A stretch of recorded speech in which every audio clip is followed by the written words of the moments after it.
Hi, my name is Carrie Wisman, and I am going to be performing the physical assessment head to toe with my patient Karen here. Thank you, Karen, for being my patient. First, I'm going to perform hand hygiene. Want some, Karen? Yes, thank you. Okay. Can you verify your name and date of birth? Karen, February 24th. Thank you. If anytime you feel uncomfortable, pain, or have any questions, let me know, okay? First, I'm going to start with your cranial nerves. I'm going to start with olfactory nerve, which is cranial nerve number 1. It's sensory. It mediates your sense of smell. Can you check the patency of both your nostrils? In? Good airflow. First, I'm going to have you close your eyes and cover one nostril and tell me what you smell. Peppermint. Okay, very good. Close your eyes, cover the other. Cinnamon. Okay, the patient was able to correctly differentiate between peppermint and cinnamon, so that's very good. Cranial nerve number 1 is intact. Cranial number 2 is your sensory nerve. It's your optic nerve, which assesses your visual acuity. I'm going to check your vision with the Snellen chart, okay? Do you wear glasses? No. Okay, very good. So this is 6 feet away. What is the smallest line you can read with covering one eye? Okay, we can pick which one. Okay. LTFPH. Perfect. So 20/20 vision in your right eye. Now we're checking the left eye. LTFPH. Okay, very good. Next, I will check your vision using the confrontation test. If you could just look at my nose and my nose only, you're going to tell me, you're going to cover your right eye and tell me how many fingers you see, okay? 1, 2, 1, 2. Okay, very good. Now cover your left eye and tell me how many you see. 1, 2, 1. Okay, great job. Your visual field is intact. No deficits found using the confrontation test. This is the fundoscopic exam. So, Karen, I'm going to have you look straight ahead, and I'm going to look at your eye from a distance, and then I'm going to get closer, okay?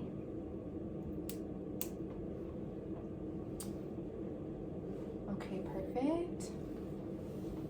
Red reflex is visible.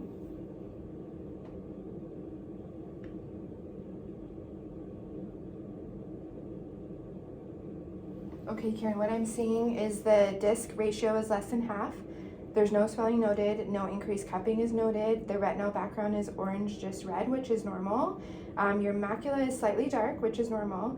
Arteries appear bright red, veins slightly purple. Artery to vein ratio is 2 to 3, which with the veins larger than the arteries, which is expected and good.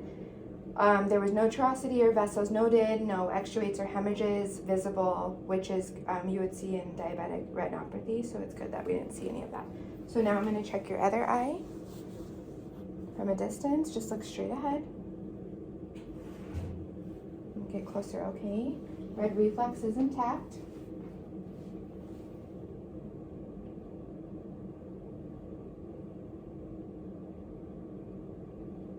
Okay, very good. Your opticus is clear, creamy round pink. Margins are sharp.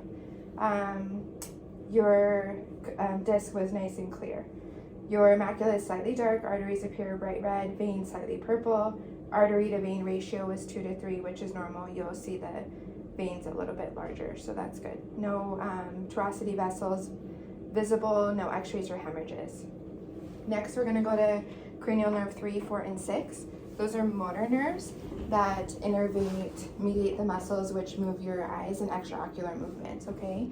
So the cranial nerve is ocular motor. It mediates pupillary constriction, raises your eyelids via the levator muscles. So we'll use the pen light for this one, okay? The cranial nerve 4 is your trochlear, which is a nerve, which is a motor nerve.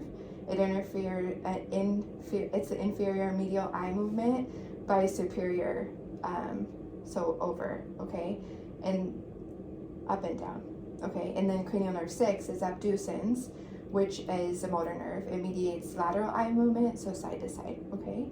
So first I will check your pupils with the pen light for responsiveness. Very good.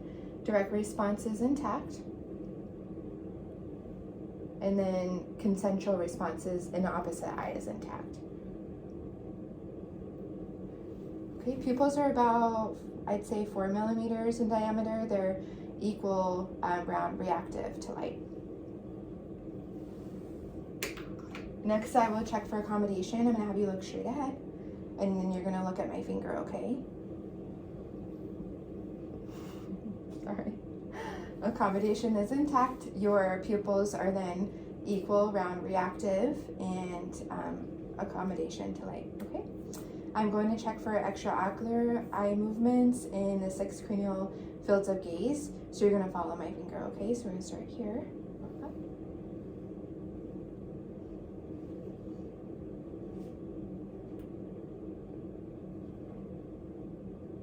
Good. Your extraocular eye movements are smooth and full. I don't see any nystagmus or paralysis of the eye muscles. And then next I'm going to perform the corneal light reflex. Very good. So it's equal on both sides, okay? Now I perform the cover and uncover test to check your for any misalignment, ocular deviation, or strabismus. So I'm going to cover, and then you can just look at me, okay? Good, no deviation, no strabismus or extraocular movements. Cranial nerve 5 is your trigeminal nerve. It's both mixed and sensory. It the motor function controls movement of the jaw. So can you move your side to side? Good, good. No limitations in muscles of massetation. Now grit your teeth. Good. I'm going to palpate temporal and masseter muscles. They're nice and strong. That's good. Yes. Okay. To test the sensory part of the nerve, I will test the sensation of your eyebrow, cheek, and chin using soft and sharp, okay? Okay, I'm gonna close your eyes. Okay, tell me what you feel. Soft, soft, soft, soft, sharp, sharp. Okay, good sensation intact for the 3 distributions of the trigeminal nerve, so meaning cranial nerve 5 is intact, so that's good. Sometimes I don't want to like poke your face too hard with the sharp part. Okay, so cranial nerve 7 is your facial nerve, and that's a mixed with both sensory and motor function. To test the sensory part of the nerve, I'm going to test the taste of the anterior 2/3 of your tongue. Okay, so close your eyes and then tell me what you taste. Sweet apple. Okay, awesome. To test the motor part of the nerve, I'm going to test your facial movement. So raise your eyebrows, show your teeth, smile, puff out your cheeks. Very good. Cranial nerve 7 is intact with symmetric movement bilaterally. The next nerve that we're going to check is cranial nerve 8, which is your acoustic nerve. It's a sensory nerve that mediates your hearing, so we're going to do the whisper test, okay? I'm going to have you cover your ear, and I'm going to whisper and tell me what you hear, okay? Pink, orange, Very good. Now next ear. 7, Okay. Whisper test is good, shows good hearing bilaterally. So that's good, your cranial nerve 8. Next we're going to do the Weber's test. So I'm going to strike this tuning fork, and I'm going to place it in the center of your head. Okay, you're going to tell me if you hear it evenly on both sides.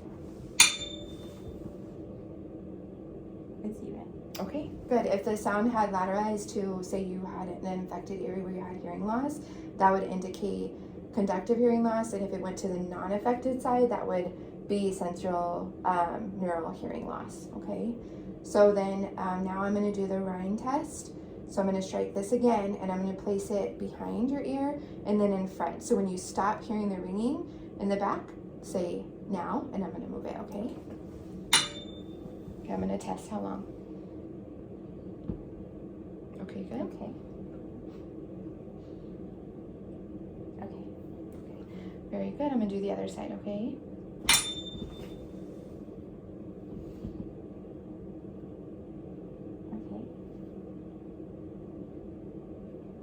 Okay, good. So air conduction was greater than bone conduction with a 2-to-1 ratio, which is a normal response. There is no conductive or sensory neural hearing loss, so meaning your cranial nerve 8 is intact.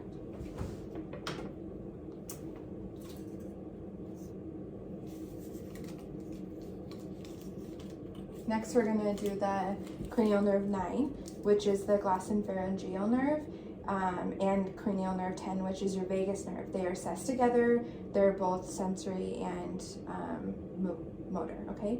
So sensory function of cranial nerve 9 is taste on the posterior 1/3 of your tongue and your throat. So we're gonna check that, okay? Okay, go ahead and stick out your tongue. And tell me what you taste. Salty. Okay. And then cranial motor function for cranial nerve 10 mediates the larynx, pharynx, and swallowing and phonation. So I'm just going to check your mouth and have you swallow, and I'm also going to check your gag reflex. So go ahead and open. Okay, very good. Okay. Very good. Sorry. Okay, so that is intact, and you were able to swallow the apple juice and the salt water, and you've been talking to me, so I know that motor function working. I saw that your oval rises and falls midline. It's symmetric. There's no deviation, and your gag reflex is intact. So cranial 9 and 10 are both intact.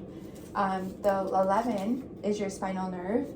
Spinal accessory nerve, which is a motor nerve, it mediates the trapezius and sternocleidomastoid muscles, okay? So I'm going to have you shrug your shoulders against resistance. Okay, you want to shrug, very good. And then if you could push your face, my hand, very good. You can push against full resistance, so cranial number 11 is intact, okay? You have good strength there. For cranial nerve 12 is your hypoglossal nerve. It's a motor nerve that mediates the tongue. So I'm going to have you stick out your tongue. Very good. And then I'm going to have you push the sides of your cheeks with your tongue. Okay? Your tongue, when you stuck it out, was midline. I didn't see any tremor or deviation, which means cranial nerve 12 is intact. Okay? Very good. So that concludes the cranial nerve portion of our assessment. And so next we'll move on to the next portion of the assessment, okay? Okay. I'm gonna go inspect the head and neck, your head and neck, okay? So your hair is soft, very pretty, evenly distributed, no signs of alopecia. The scalp and skull are nomocephalic, no masses, lesions, or tenderness noted. Do you have any pain? No. Okay. Your facial features are symmetric. Your skin is smooth. It's pink and warm, no redness, swelling, no student stress, no wrinkles noted. Okay. I'm going to palpate your face and let me know if you feel any tenderness or pain, okay? So I'm going to palpate the frontal sinuses. No. Okay, I'm going to palpate the maxillary No. sinuses. TMJ. No. Open and close your jaw. Okay. I don't feel any crepitus, clicking, or popping. You have full range of motion of that, so no pain or tenderness. No. Okay, very good. The next portion of the assessment is your ears. Okay. Okay. Okay. I'm inspecting the ears. Are in line. They're in line with the outer canthus. Auricles non-tender. Do you feel any pain? No. Okay. No redness. No swelling, drainage, or tenderness.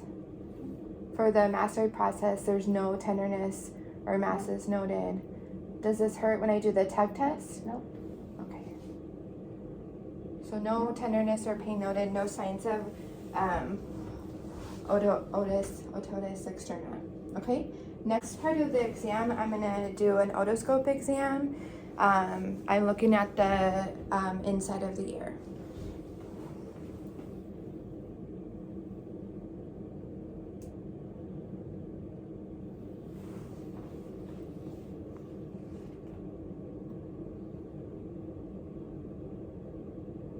Okay, very good. The external auditory canal is pink and no excess cerumen. No lesions, ulceration, or masses. The tympanic membrane is pearly gray. No, it's like neutral. No bulging, no erythema, and no effusion. Okay, now I'm gonna look inside a little bit for the cone of light, okay? So I'm gonna do the right side first. Okay, very good. The right cone of light is at 5 o'clock. The handle and short process of the malleus is visible.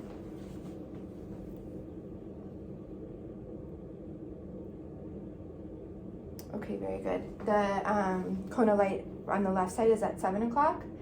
The handle and short process of the malleus is visible. Okay. Now to the nose. Okay. We're going to switch this out.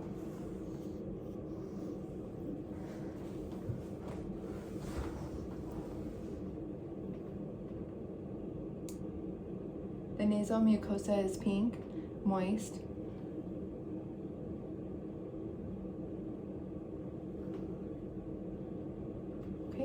No ulcerations, no drainage, no bulges or anything like that noted inside. And you smell okay? And you sniff? No Okay. Okay. The inferior middle turbines are visible. The superior turbines cannot be visually assessed. I didn't see any septal deviation, and it was midline. So I don't believe that you have any septal defect. Okay, next I'm going to check your throat. First, I'm going to inspect it, and then I'm going to use a tongue depressor. Okay. Okay, go ahead and open. Okay, good. Okay, awesome. Your lips, there's no ulcerations, no lesions, no dryness. Your buccal mucosa on both sides were nice and pink, moist, free of ulcerations, swelling, or nodules. Your gums were nice and pink, moist, no bleeding, ulcerations, or swelling. Do you have any pain in your mouth, throat, any pain when you swallow? Okay. Your teeth are nicely aligned. I can tell you have good hygiene. I go to the dentist all the time. Okay, good. The roof and floor of your mouth, pink and moist. There's no petechial lesions, no ulcerations. Can you stick out your tongue? Awesome. So pink and moist, no fissures, no white patches, no ulcerations. When you open wide for me and say okay. Your tonsils are 2+, which is normal. And they fill about 50% of the space, which is expected. Okay, some people have big tonsils, but yours are good. Next, I will inspect the oral pharynx and describe the Malapati airway classification. I hope I'm saying that right, if I remember. So what it is it's a classification graded from 1 to 4. 1 means full, your soft palate and uvula are all completely visible, and then it can go to 4. Which means only your hard palate is visible. So this is used for like if you're gonna have to intubate you for surgery, they'll kind of suspect how difficult that can be. So anesthesiologists use this a lot. So this is like the amount of space that can be available, and it's like telling us if you're at risk for obstructive sleep apnea, because maybe you don't know that you have sleep apnea, but that puts you at a risk. Okay, so I'm gonna check yours. Go and open up nice and wide for me, and I'm just going to use a pen light so I can see. Awesome, very good. So your whole uvula and soft palate is visible, so that's a grade 1. So that's good. Okay, so it's all normal. Okay. So I remember looking. Okay, for the next portion of the exam, I'm going to inspect your neck. Okay, the neck is symmetric. There's no swelling, masses, or discoloration noted. No jugular vein distension. Do you have any pain? No. Okay. I'm going to palpate your trachea, so I'm going to come from behind, okay? I just want you to know. I'm going to have you drink, so perfect. Okay, so I'm going to this way, make sure the camera can see me. Okay. I'm palpating the thyroid. Okay, can you swallow for me? No masses or nodules palpated? No pain. Okay, very good. No pain? Okay.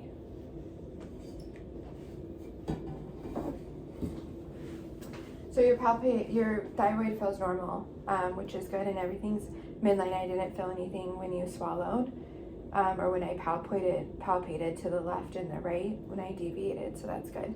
Next, I'm going to palpate your lymph nodes, okay? I'm going to be touching your face. Okay. So first is the preauricle. Any pain? No pain. Okay. Post-auricle? No pain. Occipital? No pain. Tonsillar? No pain. Submandibular? No pain. Submental? No pain.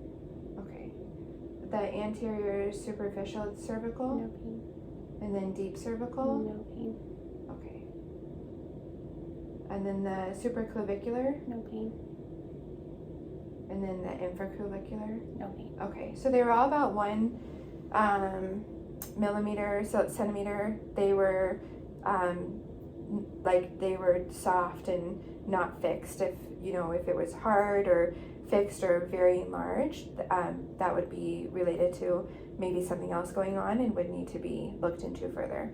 Okay, so if you ever notice anything like that. Okay. Okay, very good. Okay, so for the next portion of the exam, I would normally, for the sake of this video, to be able to get into the time limit that I need, I'm going to listen to the precordial areas and inspect.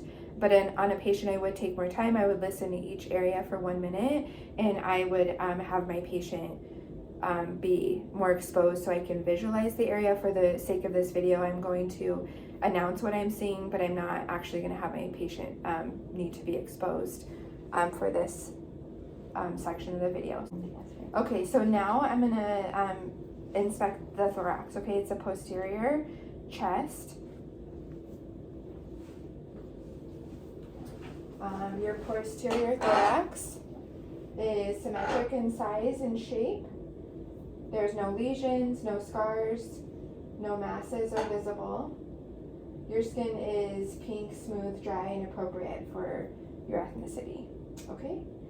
The spinous process is straight, scapula are symmetric. There's no visible curvature, no structural abnormalities. Your AP diameter is 1 to 2, and then the patient is sitting nice, relaxed, and comfortable. Okay, any pain when I do any of that? No Okay. pain.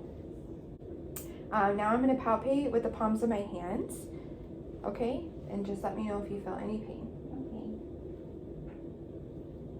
Any pain?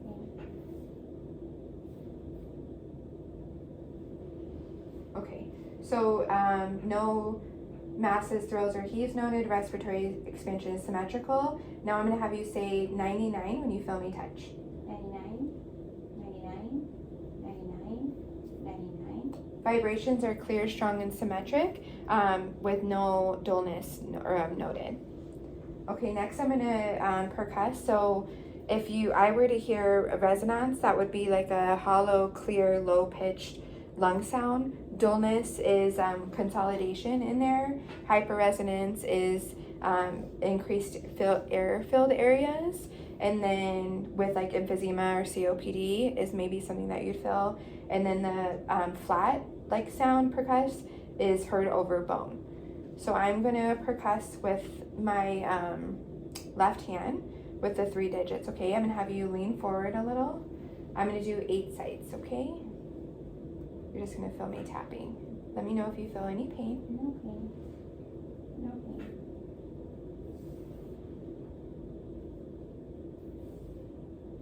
Okay, very good. All lung sounds are resonant, so that's good. That's would be considered normal and expected. And then at the 12th rib, get down, feel, palpate for that. Any pain? No pain. No CVA tenderness Okay. notated here. Okay, next I'm gonna auscultate. For auscultation, if brachiovesicular vesicular sounds are heard in the mid-scapular area, vesicular sounds are heard in the peripheral, lung peripheral, any adventition sounds I'm listening for, wheezing, rhonchi, rales, those would probably indicate underlying pathology. So I'm gonna listen for full inhale and exhale on Karen. First I'm gonna clean the stethoscope. Always clean the stethoscope for the new patient. I'm gonna have you sit straight and lean forward. If you get dizzy, please let me know. Okay, I'm gonna have you take a deep breath when you feel the stethoscope. Okay.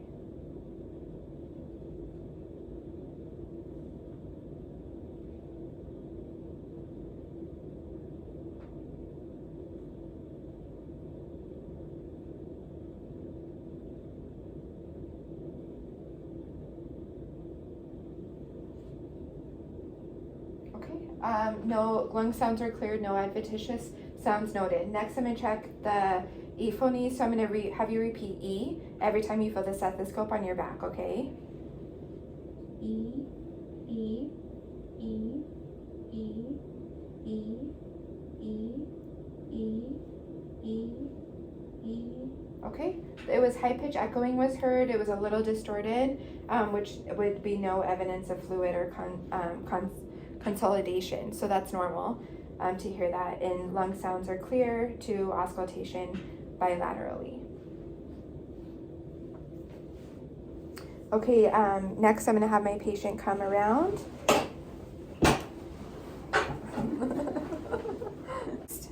Portion of the exam, I'm going to inspect the anterior chest. Okay, anterior chest wall is symmetric size and shape.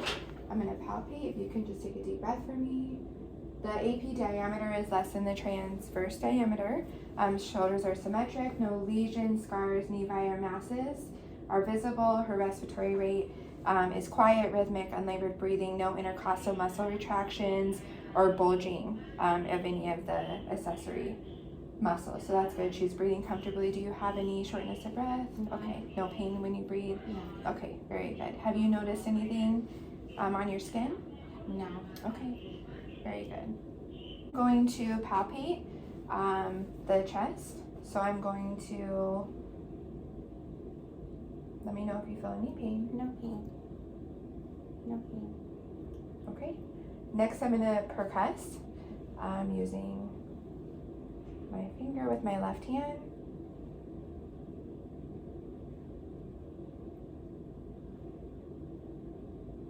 Any pain? No pain.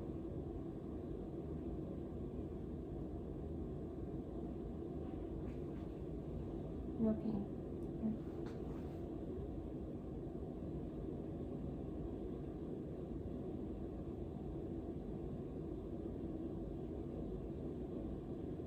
Okay. No.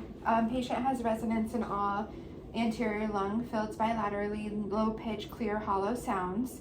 Dullness would indicate consolidation, or it could be the heart. Okay. So next I'm going to auscultate the anterior chest. Just breathe comfortably, okay? Okay.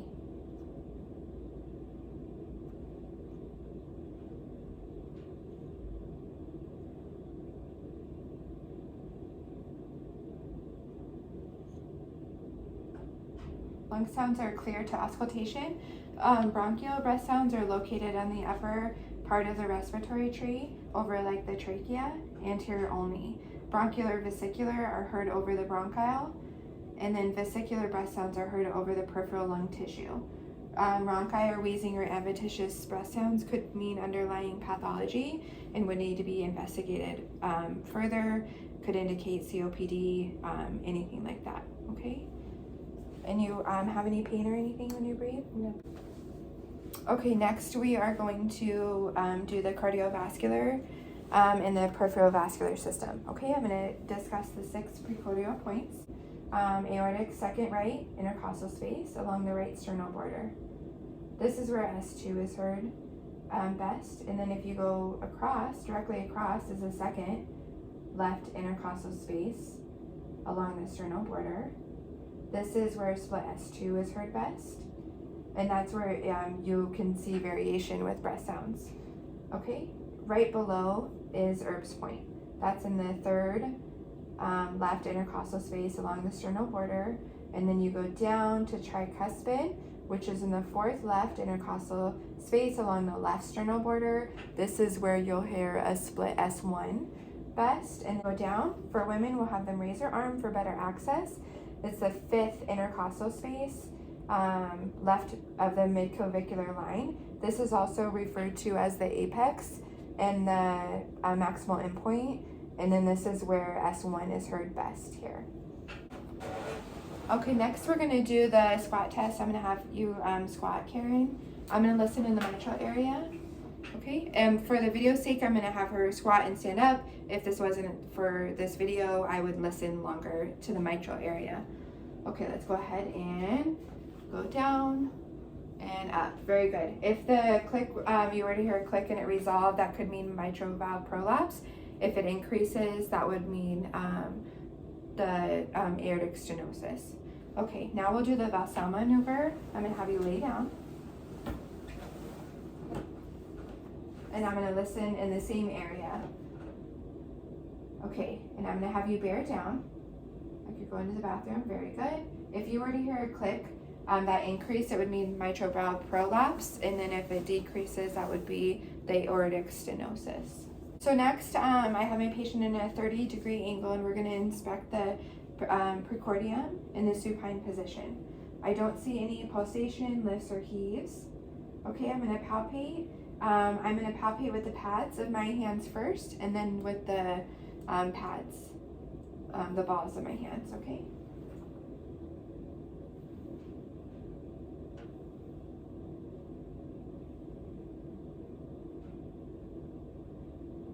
Do you feel any pain?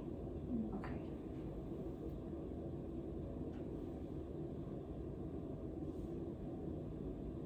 So I palpated all precordial areas for thrills and pulsations. No thrills, no pulsation, no heaves are notated, no thrills or anything like that on the patient, so that's good. Okay, next we're going to palpate the point of maximal apical impulse. It's the maximal impulse. It's at the 5th intercostal midclavicular line. The apical pulse should be less than 2 centimeters wide, brisk, and about less than 2/3 of systole. If it was laterally displaced, that could mean heart enlargement. If it was hyperkinetic, that could be because you're young, you just worked out, thyroidism, anemia, aortic stenosis, or aortic regurgitation. Okay, now I'm going to auscultate the 5 precordial points. I've had my patient sit up so that you can visualize where I'm listening to. We're going to start with the aortic. I would, for the video, I'm going to move through this faster to cut down on time. If I were in clinic with a patient, I would listen for the full time of 60 seconds to hear if I hear anything. Okay, so we're going to start with aortic, pulmonic, the Erb's point, tricuspid, and then mitral. That's with the diaphragm. I heard S1 and 2. I did not hear S3 or S4. No thrills, murmurs, rubs, or gallops. Next, I'm going to listen with the bell on my stethoscope.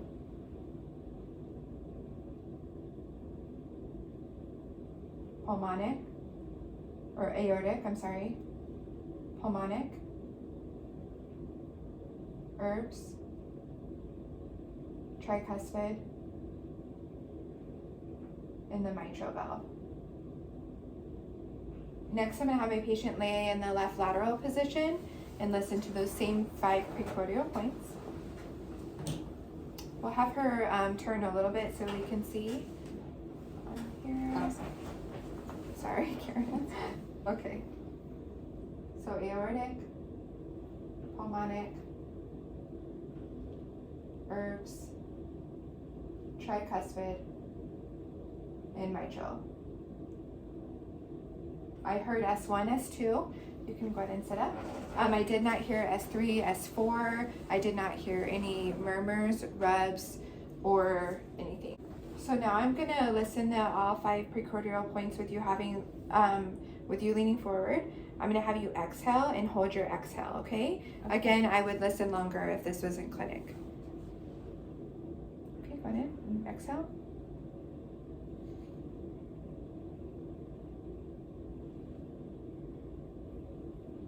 Hold your exhale. And hold it. Okay. Very good. Now I'm gonna have you lay down.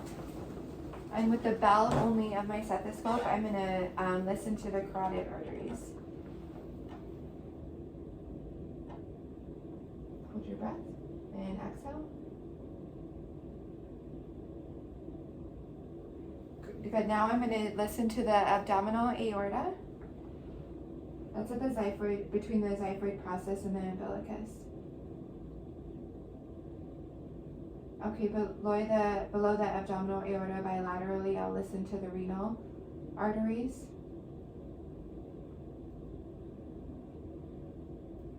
Iliac arteries are below the umbilicus. And then the femoral arteries are half the ischial spine and Symphysis pubis.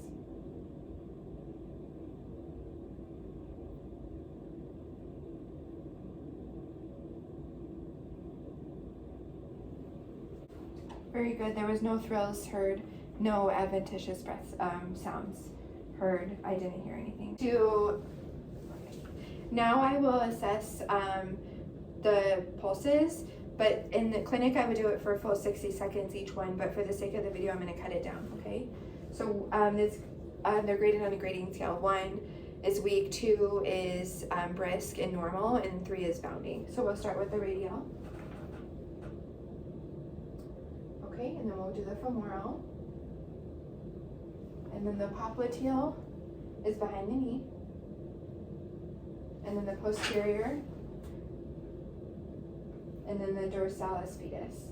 Next, I'm checking you, my patient Karen, for any edema. And I'm looking for pitting edema, which is soft palpable swelling. When I push the thumb, there's a depression for 1 to 2, like after 1 to 2 seconds. It's graded for 1+ to 4+.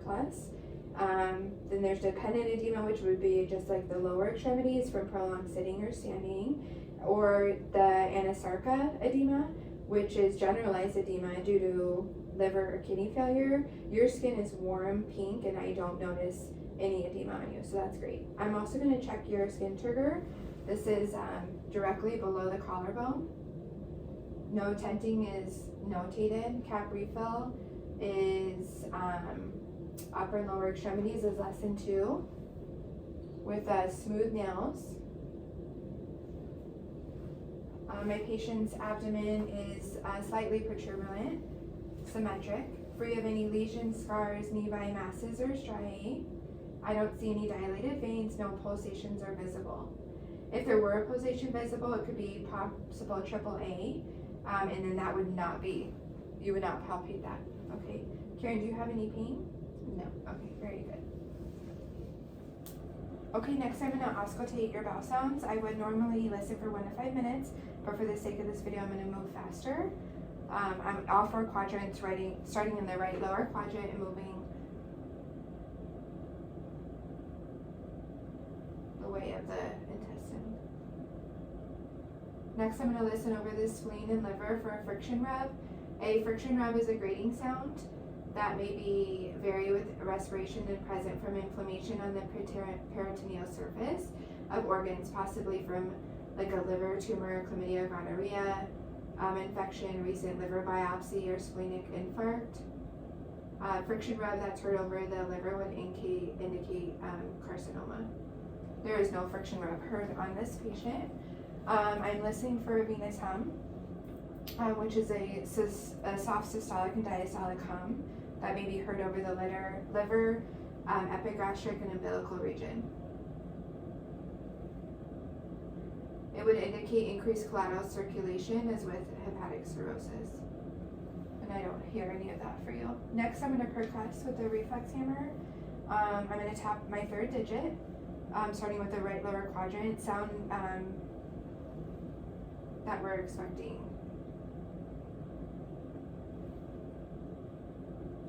Sound is tympanic throughout the abdomen. I'm going to check for hepatomegaly and start percussing with the finger about your 3rd intercostal space, mid-clavicular line. I'm going to percuss until the dullness is heard, okay? I'm going to mark there. And then I'm going to go below the umbilicus, mid-clavicular line, and move up until the tympany or dullness is heard. Okay, mark. And now I'm going to measure.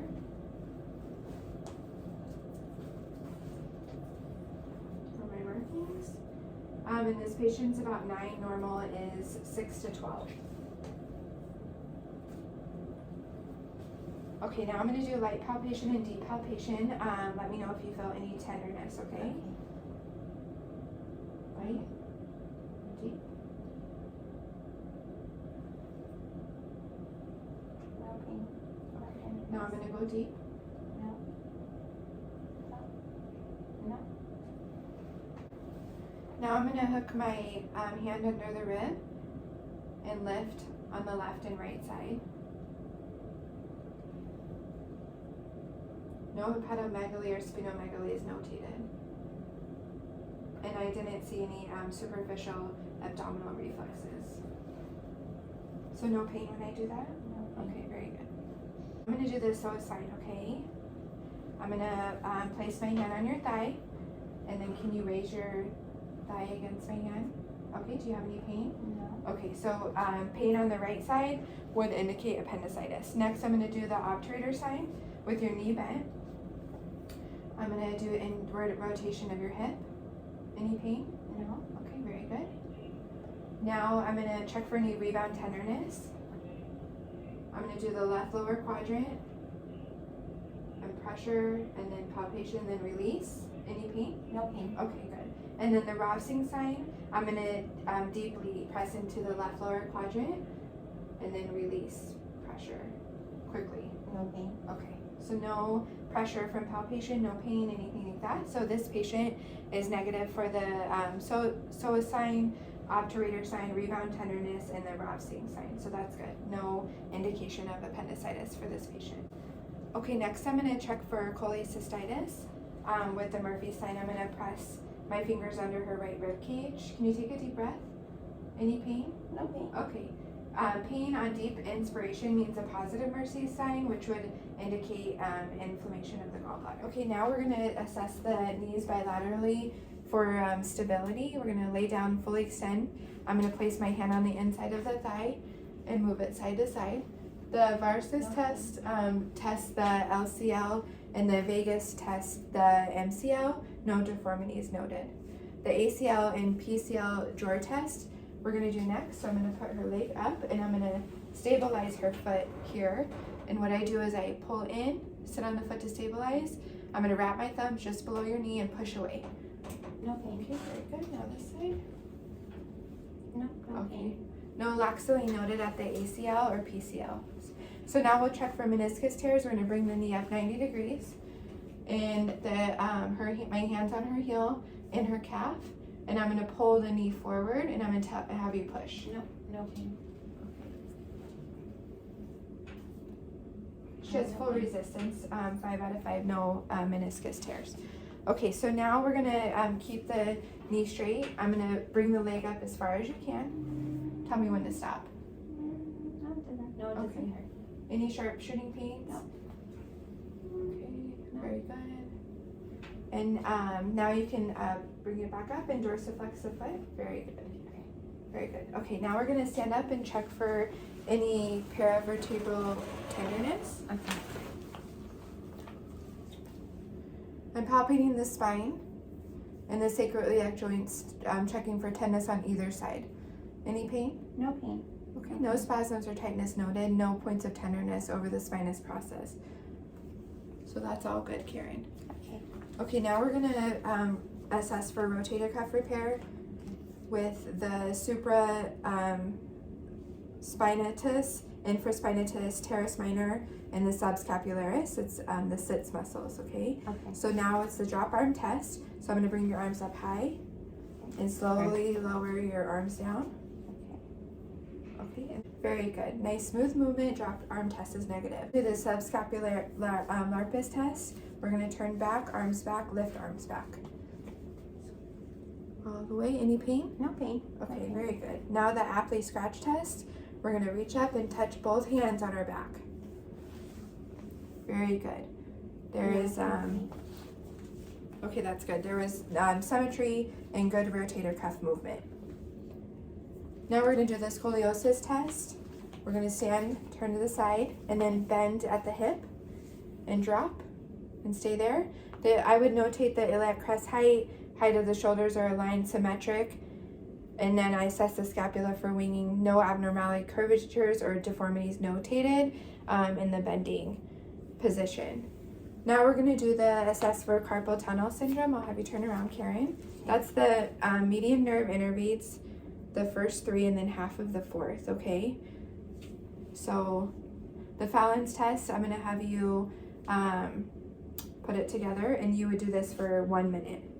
No pain. And any pain notated would be positive, but we're gonna not do it for a minute for the sake of the video. And then the tenelles is you're gonna bring your arm out and show the wrist. Okay, so the median nerve is in line with your ring finger, and I'm gonna tap. So if you feel any tingliness, any numbness, None. okay. So negative Fallon's and Tinel's test. Next, we're gonna check the neurologic. So I'm gonna have the patient ambulate towards me. Okay, I'm just checking balance and coordination. Your gait is smooth, steady, natural arm swing, and no steppage gait. The Romberg test is what we would do next. It would be, we would have her stand with her eyes closed for 1 minute, but for the sake of the video, we're not gonna have her do the full minute and see if she loses balance or coordination. And that's a negative Romberg test as expected. So now you can sit down. Okay. I'm gonna do the point-to-point test with you. So we're gonna touch the thumb to the fingers as fast as we can. Very good. Movements are smooth and accurate. Next, you're gonna touch your finger to your nose. And then touch my finger.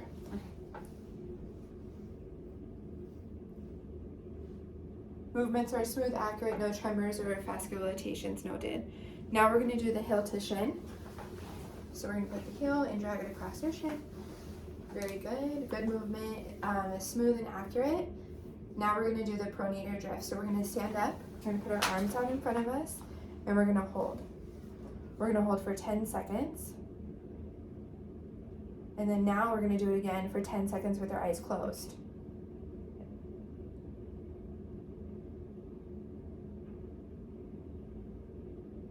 No pronator drift noted. Now we're gonna do the sensory function. So you're gonna tell me if you feel sharp or dull, and close your eyes. Sharp.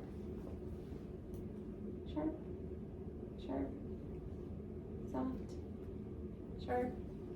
Soft. Sharp. Soft. Sharp. Soft. Sharp. Soft. Okay, very good. I did, sensation is notated to be intact for both sharp and dull sensation. I did the arms, forearms, upper arms, feet, ankle, and legs. Now we're gonna do the discrimination test. I'm gonna have you close your eyes, open one hand, and tell me what I put in your hand. Paperclip. Okay, Coin. very good. Her stereognosis is intact. Now keep your eyes closed, and I'm gonna have you tell me what I draw on your hand. A. Very good. Now your next hand. 9. Okay, graphesthesia is intact. Discriminative sensation is intact bilaterally via astragonosis and graphesthesia.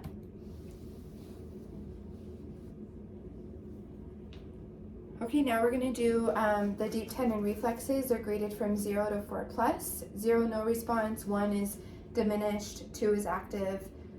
3 is slightly more active, and 4 is hyperactive. We're going to use a reflex hammer.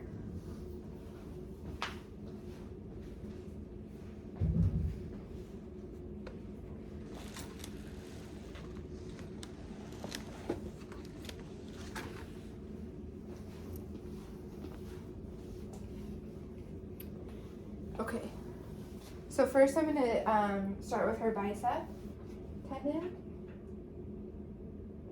That smells funny. Okay, that's 2 plus. And that is the segment of C5 and 6. Okay, go ahead and keep your eyes closed.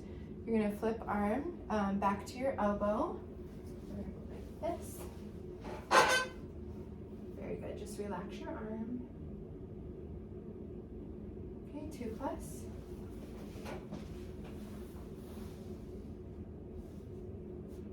Okay, and that's 2 plus.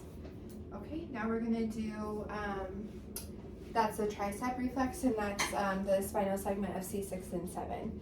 Okay, now keep your eyes closed, and we're gonna rest your wrists on top.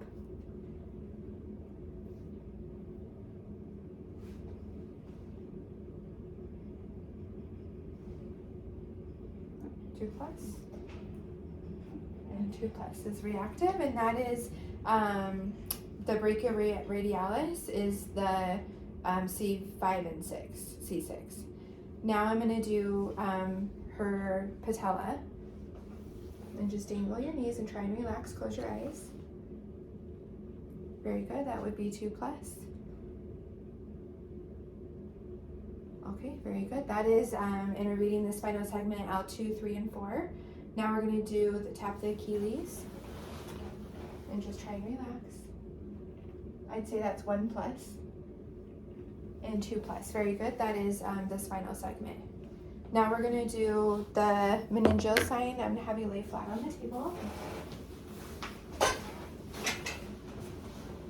Okay, I'm gonna have you lift your head on your own and tell me if you have any nuchal rigidity. Okay. No pain. Now I'm gonna perform the Brudzinski's test and I'm gonna push up.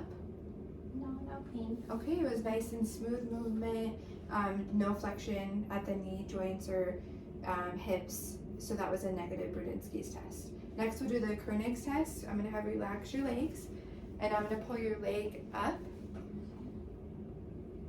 Any back pain? No pain.